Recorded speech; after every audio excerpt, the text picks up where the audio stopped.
Imagine for a moment that you're a small child sitting in a courtroom. You've just been removed from your home because of abuse or neglect, but you don't fully understand what's going on. You're surrounded by strangers, attorneys, a judge, social workers, all asking you questions. You feel hurt, scared, alone, and confused, while these adults, who don't really know you, your story, or your situation, are making decisions about your future. Well, this is how the system worked for far too many children until CASA, or Court-Appointed Special Advocates, was formed. CASAs, as the trained volunteers are called, are advocates who take time to actually get to know these children, understand their situation, and advocate on their behalf in court.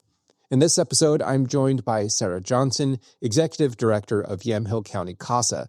She'll share how this program works, the critical role CASAs play in a child's life when they're going through these very difficult situations, why this work is so important, and how you can get involved to make a difference.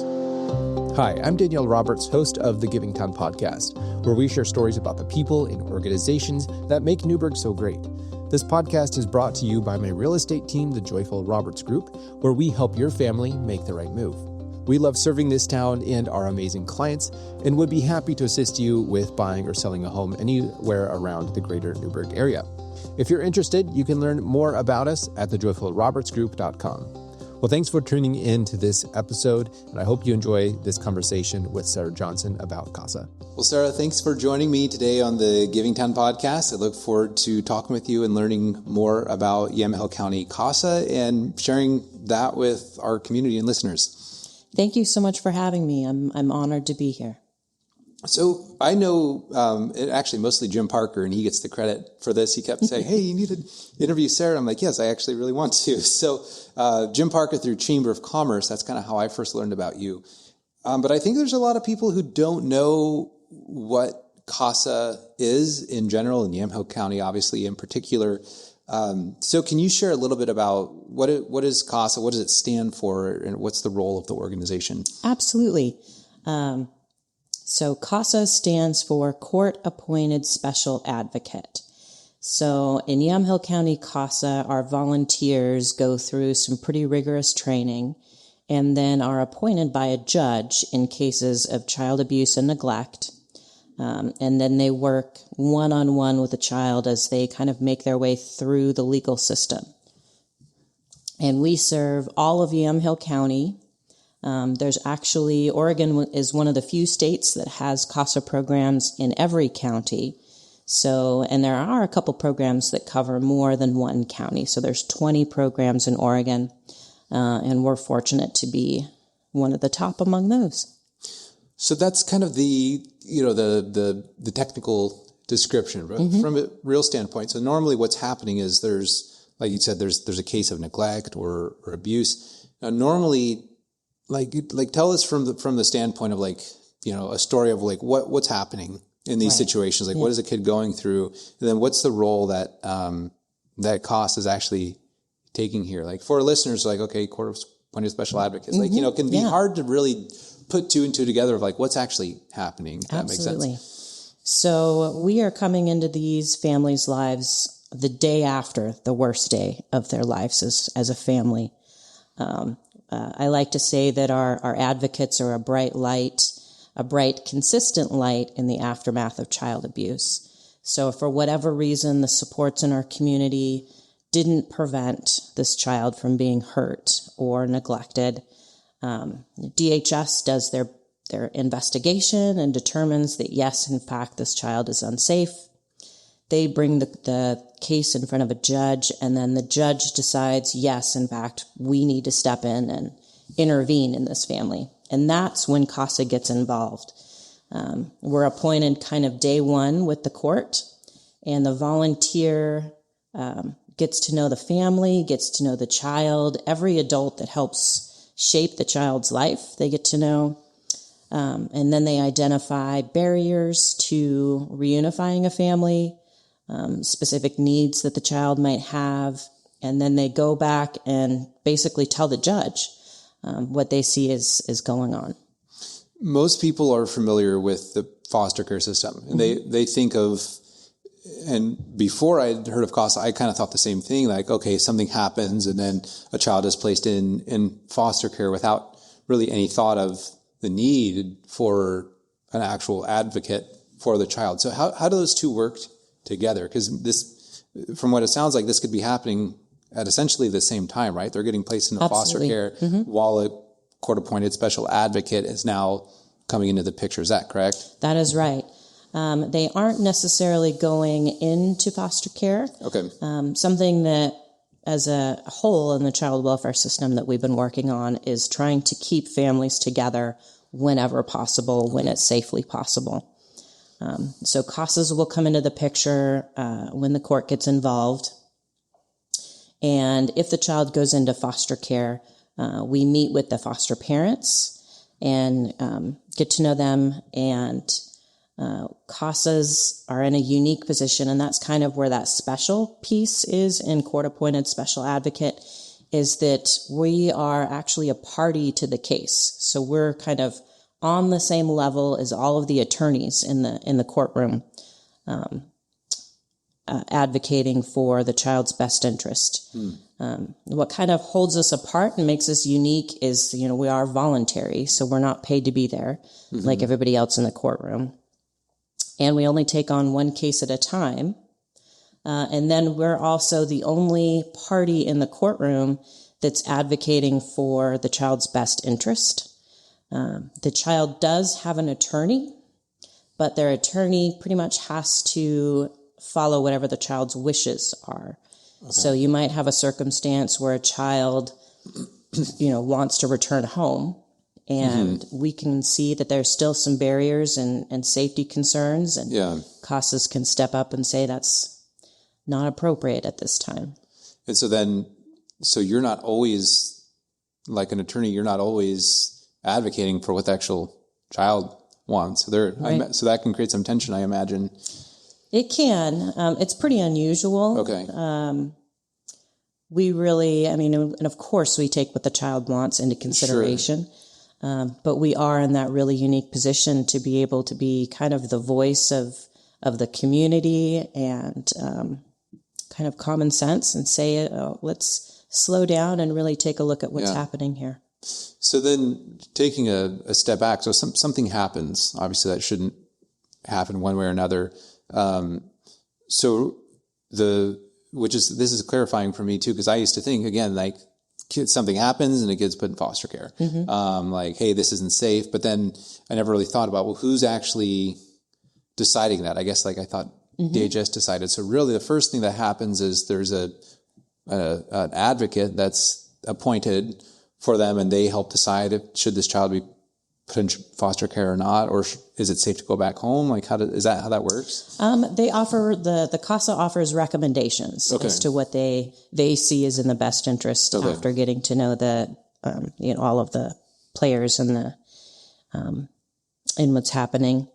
So what kind of start to where CASA comes in, you have a call of concern. Maybe a teacher sees something at school. They make a call to the hotline. DHS investigates that, and they'll interview the kiddo either at school or sometimes at home. And let's say that they find that, yes, there is a credible safety threat for this kiddo. They will then go to the court and say, we believe we have a real serious concern here. They'll submit a petition and petition the court to take the child into state custody. And then the court will hold a shelter hearing. And that's when the parents and DHS kind of come to the courtroom, talk about what's going on, and it's that hearing that CASA is appointed to the case. Gotcha. Okay, so they're appointed to the case in that moment, kind of the day after the worst day. Gotcha. Okay. Oh, that's very interesting. So, which also makes me think is, do you guys? I would assume you guys work with Juliet's House. We do. Okay.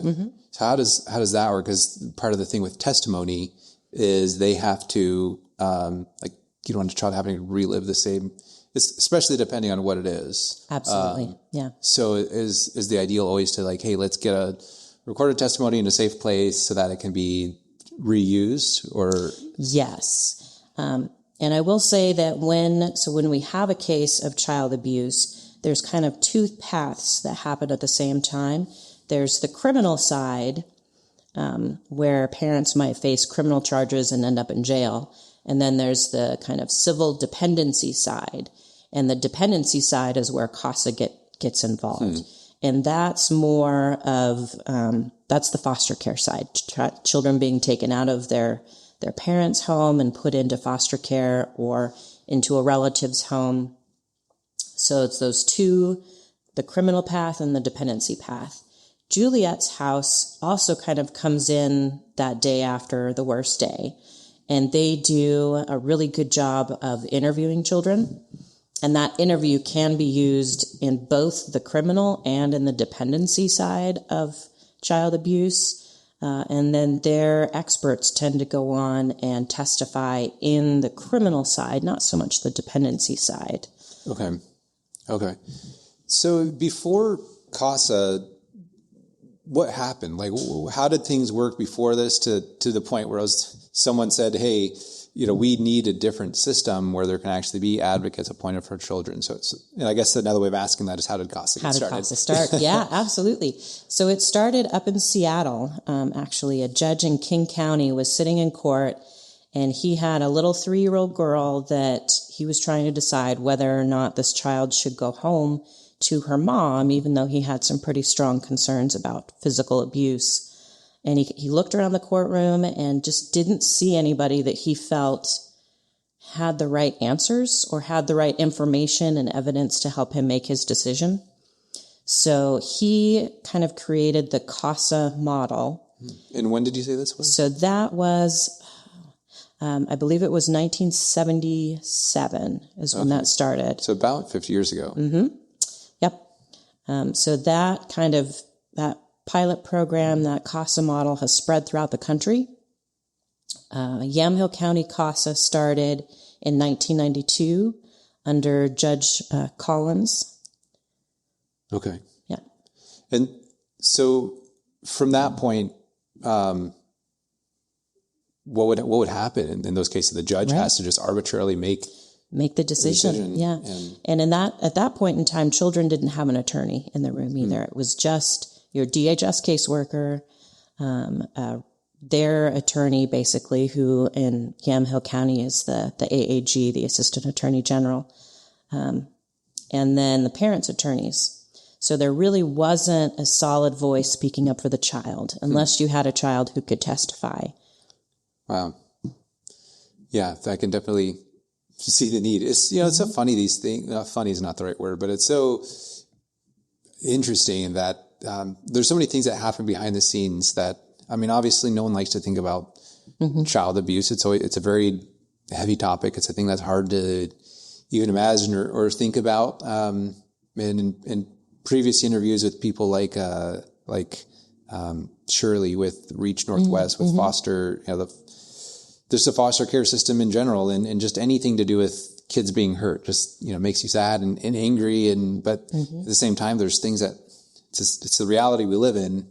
Right. People need to get involved, and there's people who need to step up. So I'm really glad that this exists, and it's interesting. I just never knew about it though. And I just wonder, how many people have never even heard of this? So how many advocates are there in Yamhill County? So we have, today, if I took a quick snapshot, we have 38 active CASAs. For 2024, we have 54 active CASAs, which that's almost a record. I think the highest number of CASA volunteers that we've supported in a year has been 56. So we're really close to kind of breaking some records. And I would say on any given day, there's about 100 kids that are going through this, the court system in a child abuse case. And do you say on any given day? On any given day, yeah. There's about 100 kids in care.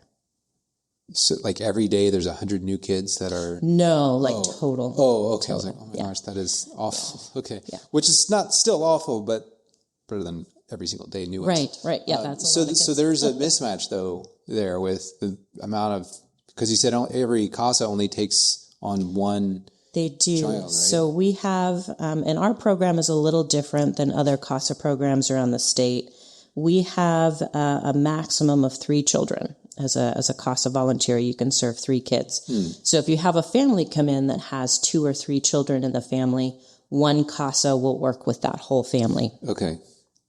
Other programs kind of change that definition a little bit, and you can have up to 3 families of children. So that's quite a higher number of kids that you can work with. So in Yamhill County's case, each person can only have one family, but multiple children, up to 3 within that family. Okay. Or if I have an experienced CASA, they might have 2 children from 2 different cases. Okay. So are within that then with the 50? So did you say 30? I heard 2 different numbers. One was like 30 something, and one was 54. Yep. So what were those 2 numbers? So as looking at 2024, the whole year, we've had 54 CASAs this year. Oh, but right now there's But today, taking a snapshot of just today, we have, I think it was 38. Gotcha. Okay. So we have, unfortunately, we don't have a CASA for every child that comes into the court system. We have a waiting case list that the staff manages, and we kind of triage and look at different red flags as to what priority we have for each case. Okay.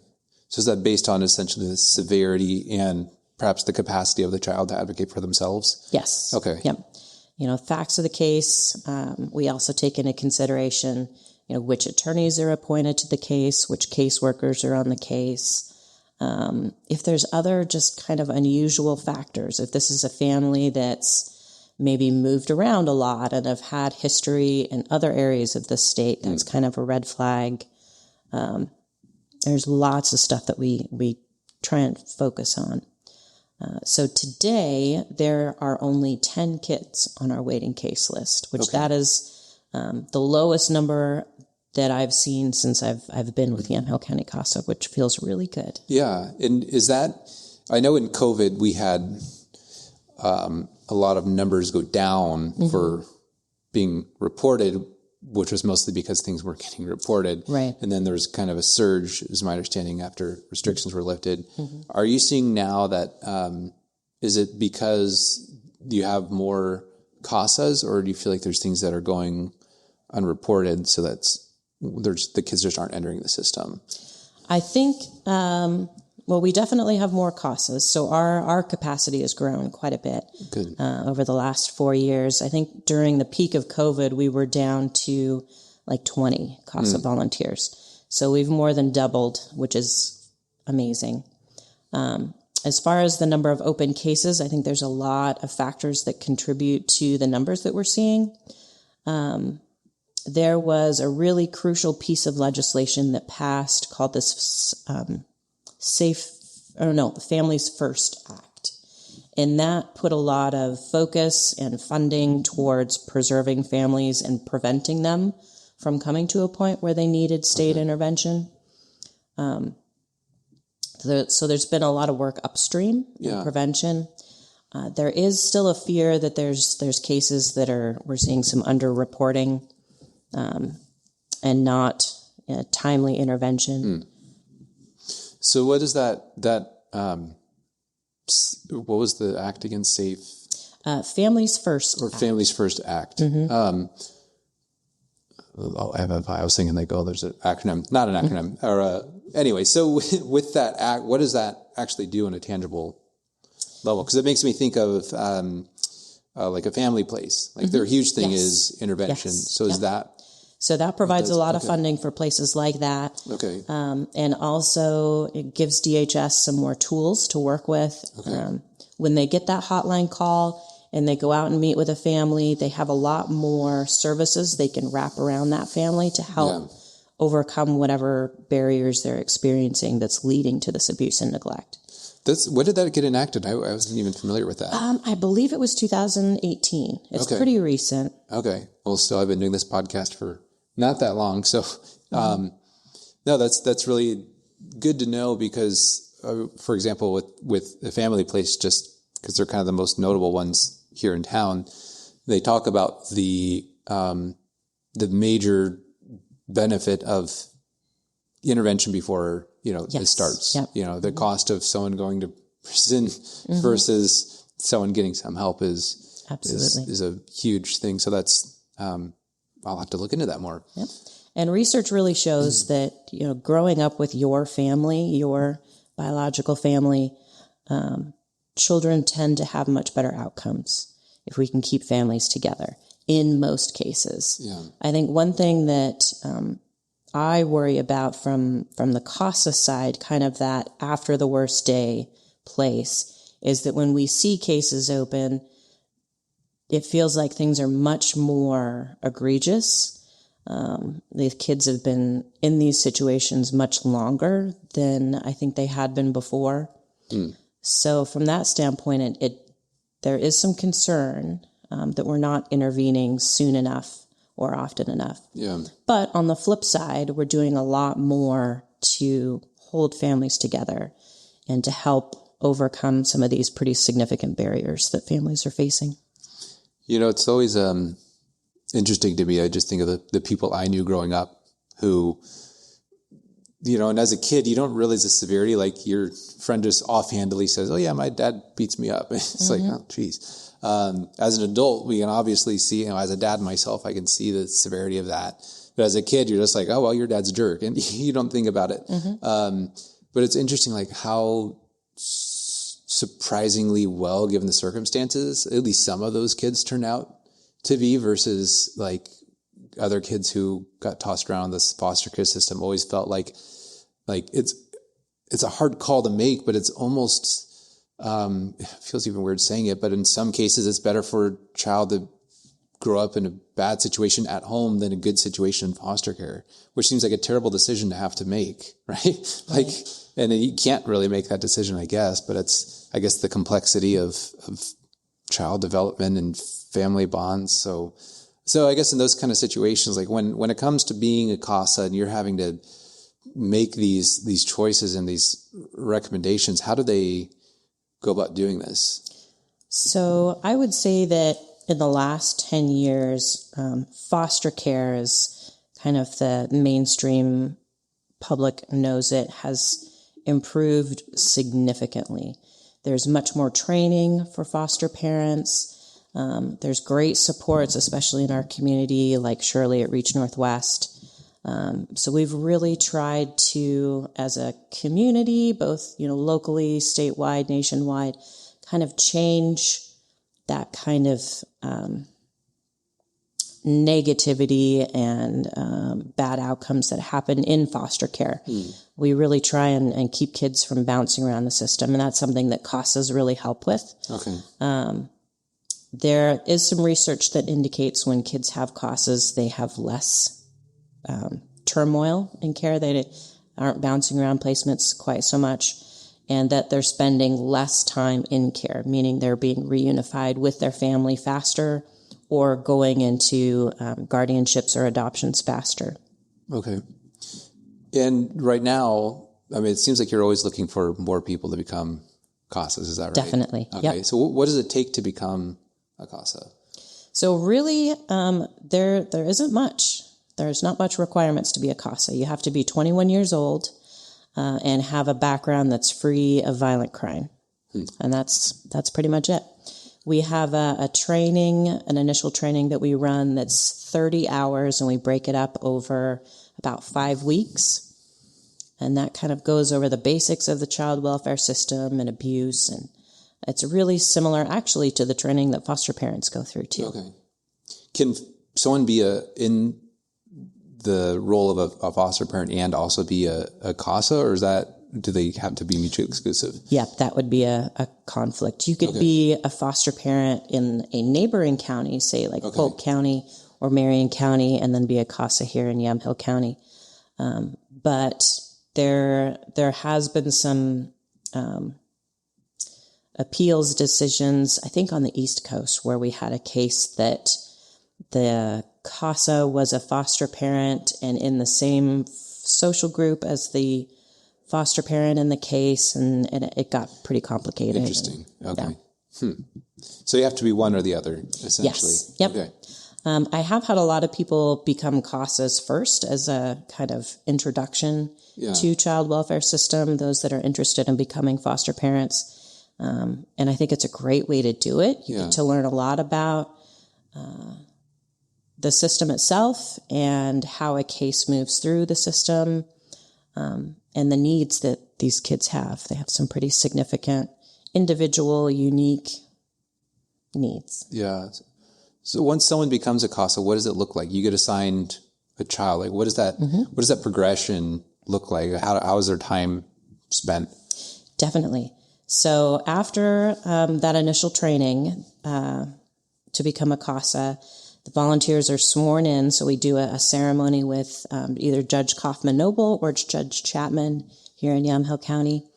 And then we look at that waiting case list and kind of talk about each case that's on there and how it best fits with you. And sometimes we have volunteers that say that case, that's the one, that's where I want to spend my time.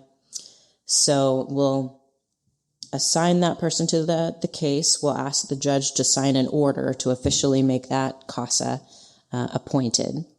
And then the staff will set up a meeting with the CASA and the caseworker and the attorneys, and they'll kind of talk about the kind of intro details to the case.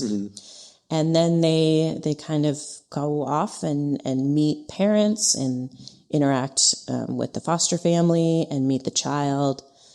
Spend the first couple months just kind of getting to know everybody. Okay. And then about twice a year, we'll ask the volunteers to write a court report. And that's kind of our biggest tool for advocacy. That's where all of our recommendations are going to go. Okay. So I would say on average, after you've gone through that initial training piece, and it really depends on kind of what's going on in the case, but on average, CASAs probably spend maybe 8 to 10 hours a month working their case. So there's really not a huge that's really not that much. time commitment. Yeah. Okay. So so they're going around talking to everyone. How much time are they actually spending talking to the kids themselves? We ask that our volunteers meet with the kids at least once a month. Okay.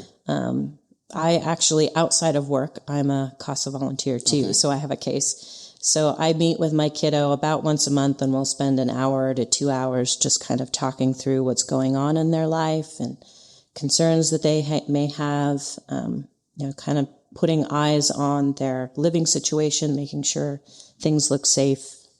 Okay. Can you share a story? I don't know if there's any off the top of your head. I saw a couple on the website just about both the rewards of being a CASA and also from the standpoint of being a child who went through and actually had the advocate help them, get a better outcome. Let's see.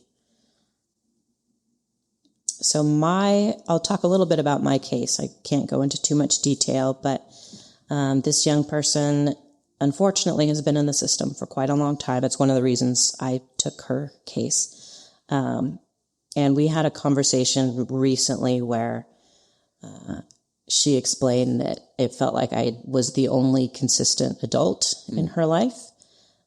She knew she could talk to me and that I would turn around and advocate and not just placate and tell her what she wanted to hear, but that I would actually follow through and tell the judge what was going on and push for what she wanted, even if I was the only one. If everybody else was against me, she knew that I'd be standing up saying, no, this isn't right. We need to try doing it this way.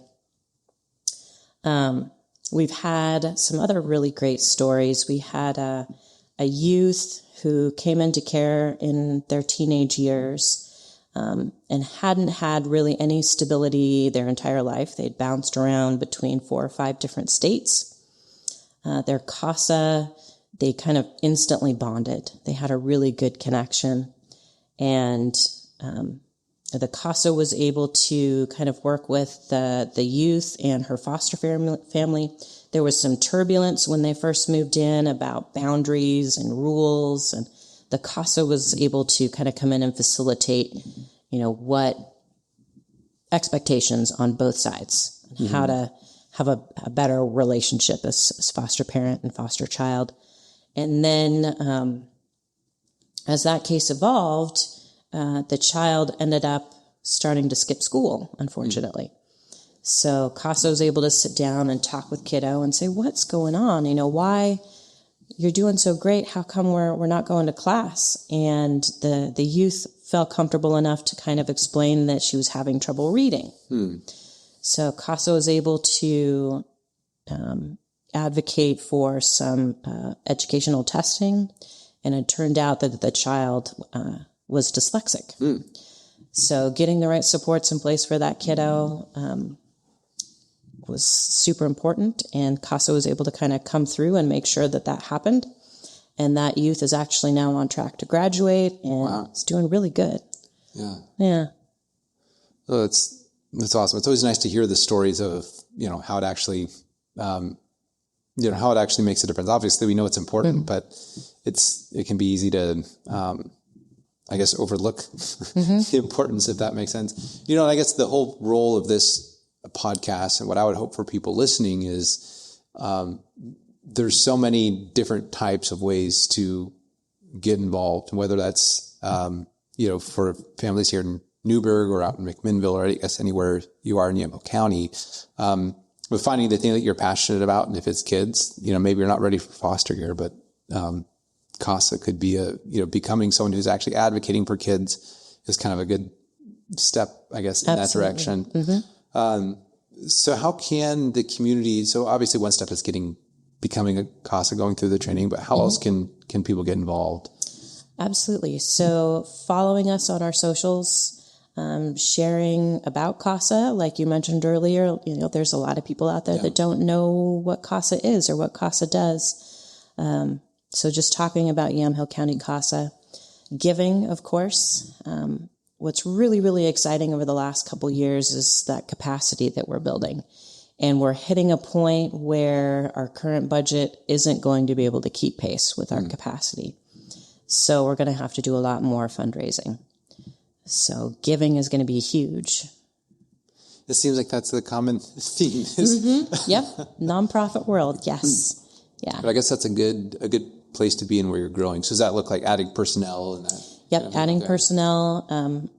Our staff has a caseload limit, and we're kind of hitting the ceiling on those limits. So I'm going to have to start looking at hiring additional staff members to join our team, which feels really good, but it is also kind of scary because that's a big jump in the budget. Yeah, no, that's definitely true. So right now you have, how many staff are at CASA? We have 4. I actually have 1 vacancy that I'm hiring for right now, our program support specialist. But then we have 2 supervisors that work with the CASAs and monitor the cases, and then myself. So there's 4 of us. So each staff person has a certain number of CASAs and cases that they kind of are over. Okay. Yep. So what kind of fundraising are you guys doing? So we are just about to kick off our season of giving. And we've got a couple of really great events coming up, and I'm actually teaming up with Shirley from Reach Northwest. Okay. So in McMinnville on Small Business Saturday, we're going to do some photos with Santa Claus on 3rd Street. Okay. I know, we got to team up with the big guy himself. I'm pretty excited. And then the Sunday, the 1st, so the day after that, we'll be at Shirley's office, Reach Northwest, here in Newburgh. Santa's agreed to do 2 full days with us here, so we're excited. And then we've teamed up with McMinnville High School and Newburgh High School students, and they will be at the Newburgh Tree Lighting Festival on the 5th. They're going to be singing and collecting donations. They're going to have stockings, so fill the stockings. And then on Giving Tuesday, which is December 3rd, our students will be in McMinnville on the corner of 2nd and Baker by the First Federal Building, kind of doing the Fill the Stockings drive. Okay. Well, great. So and if people want to learn more, how can they find you guys? So visit our website, yccasa.org, yccasa.org. And I'll have that in the description as well. Perfect.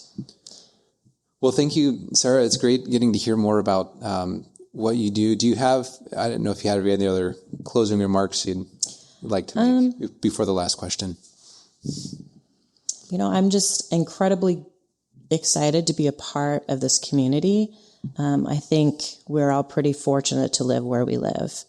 And I think Yamhill County CASA has just been an amazing place to work. And I am so excited to share their mission and lead them as we grow. Well, the last question ties right into that, which is what gives you hope for, and I know you're more based in McMinnville, but you guys serve all of Yamhill County. Mm-hmm. Despite the hard things that you guys are seeing on an ongoing basis with, child abuse is never an easy topic mm-hmm. to go through, but what gives you hope for the future? So I definitely want to say that, we have our bad days. Not every case is going to end the way that we want it to end. And I think really what gives me hope is knowing that even for a brief instant that we are able to be a light in the lives of these kids and be a powerful voice for them and kind of be a role model and show them what being a strong community member means. And making sure that they know that they're worth it. They're worth fighting for. They're worth advocating for. And that they deserve to be loved and have a hopeful future. Yeah. Well, thank you so much, Sarah. Appreciate what you do. I appreciate what Yamhill County CASA does. It is a much needed service and organization. Thank you so much. Thanks for having me today. Thank you for tuning in to the Givingtown podcast. If you enjoyed this episode, please consider sharing it with a friend who you think might benefit from hearing it. While more and more people are continuing to hear about this podcast, I still need your help to spread the message about all the people and organizations that make Newburgh so great. Well, thanks for tuning in, and I'll catch you in the next episode.